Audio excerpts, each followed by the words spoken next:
السلام الله عليكم ميل كستو دونيدا ka joogtaan walaalkeen Idris Xasan Maxamed page-kayga daawanaysa waa Idris Qaso page official sidoo kale waxaad igala socon kartaa kanaalkayga YouTube-ka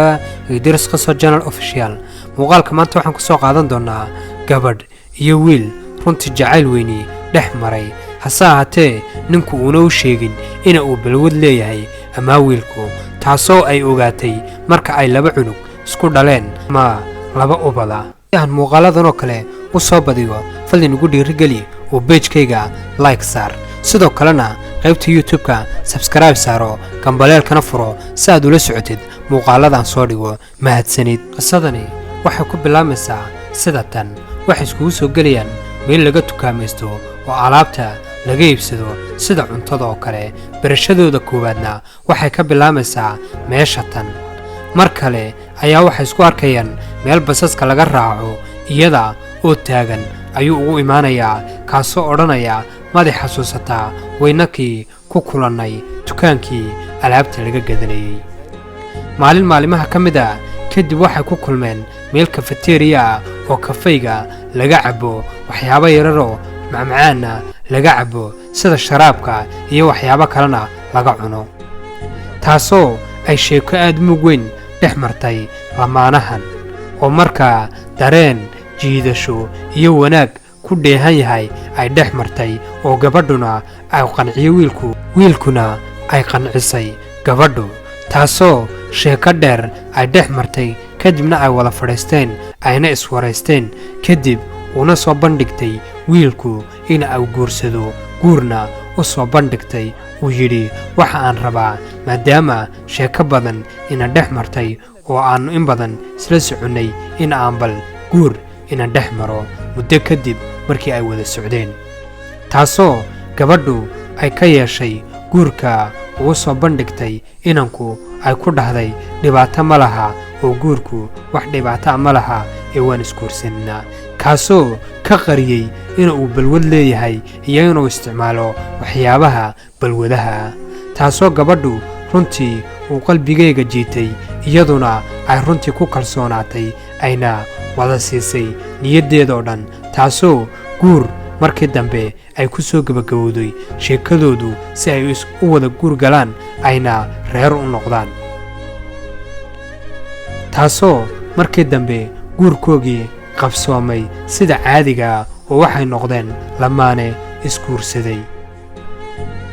guurkii kadib markii ay isguursadeen lamaanihii ayna wada guri galeen kadib ayuu ninku sidii si caadada ahayd waxa uu tegay meelihii baararka ah ee khamriga lagu cabbi jiray taasoo uu baararka khamri iskaga soo cabo taasoo aana dareensiin jirin ina uu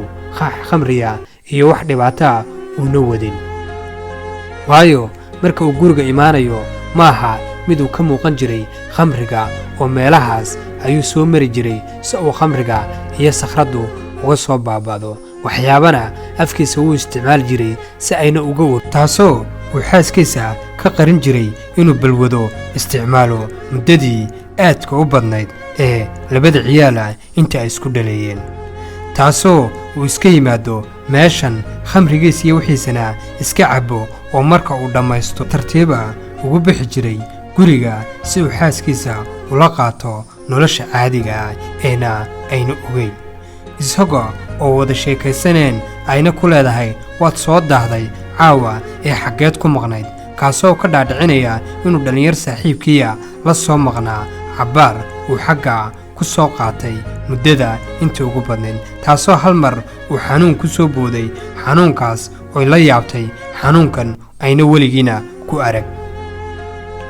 uga sheekaynaya inuu xanuunkani caadi yahay uuna wax dhiba qabin taasoo ay naagtu ku dhahday meey sidaas maaha ee xanuunkaagu waa mid aad u daran ee waa inaan dhakhtarku geeyaa waayo weligay kuguma arag sidan aad noqotay ee laasin waa inaan dhakhtarku geeyaa oonu soo ogaanaa xaaladdaadu sida ay tahay taasoo uu ku qancinayo inay xaaladdiisu caadi iska tahay uuna waxba qabin markii dambe way ku madax adagtay oo waxay geysay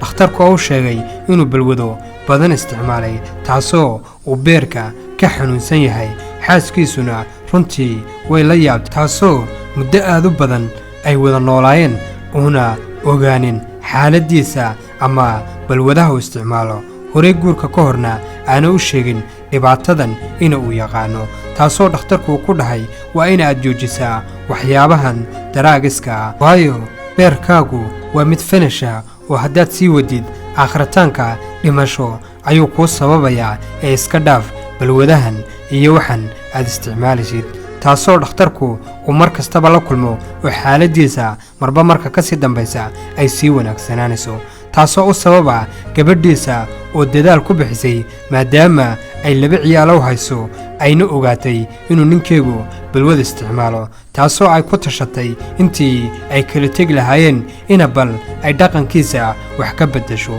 taasoo Ilaahay la garab galay kana bedeshay dhaqankii iyo wixii xumaa taasoo markii dambe uu ku dambeeyay nin wanaagsan balwadihii iyo wixiina iska dhaafay caafimaadkiina sidiisii ku soo noqday maadaama bahashu ay cabbi jiray ama daraagiska isticmaali jiray ay beerkiisa aad wax u yeelayeen